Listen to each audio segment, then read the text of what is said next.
Mayor Carmelo Lazatin Jr. of Angeles City in Pampanga is giving Olympic gold medalist Hidilyn Diaz cash reward. Lazatin has pledged to add 200,000 pesos to the millions that Diaz would be receiving from the national government and private groups. According to the mayor, Diaz has a residence in Barangay Margot, Angeles City.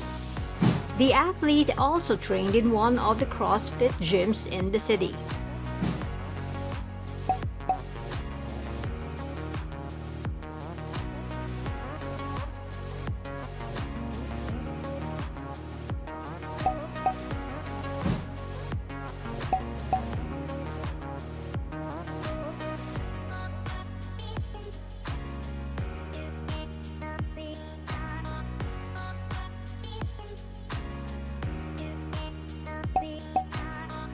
To produce more athletes like Diaz, Lazatin announced he will set aside 2 million pesos to support the establishment of a weightlifting training facility in Angeles City.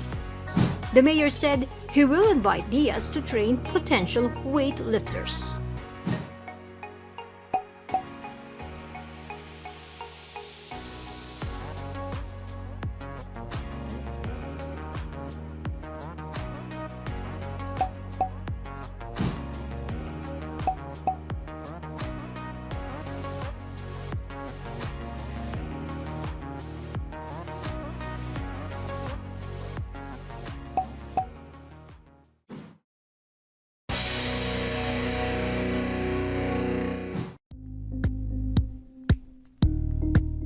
Thank you for watching Politico TV. Please like and subscribe to our channel for more videos.